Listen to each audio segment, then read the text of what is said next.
تصور کنید آینده‌ای را که در آن جهان ساده‌تر می‌شود، اما پر از تجربیات غنی است. جهانی پایدارتر که به رشد خود ادامه می‌دهد. قابل اعتماد اما با تخیل عمل می‌کند. جایی که بهرهوری با نوآوری همزیستی دارد. آینده‌های دیجیتال که پرجنب و جوش و تعاملی است. برای مردم، شرکت‌ها و جامعه. در دنیای موبایل اولویت دارد و با ابر و هوش مصنوعی تقویت شده است. دسترس‌پذیر برای همه.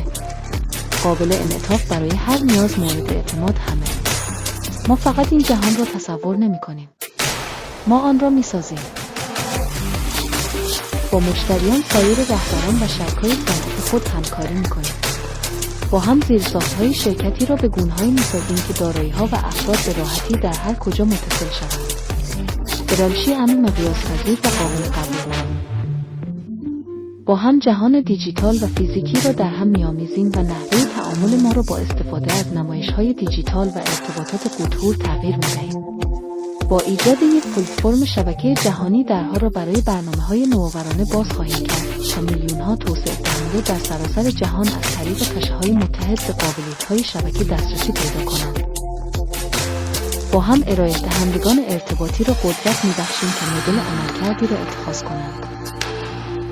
تسهیل نوآوری، رقابت و سرمایه‌گذاری. متشکرم. برای به تحقق رساندن این امر ما پایه‌هایی از شبکه‌های با عملکرد بالا و هزینه کارآمد ساخته‌ایم، شبکه‌هایی که در هر جا مقاوم، باز، پایدار و هوشمند هستند.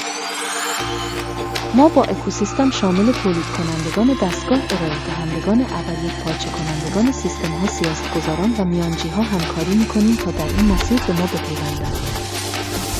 بیایید با هم این آینده دیجیتال پرجنب و جوش و نوآورانه را بسازیم.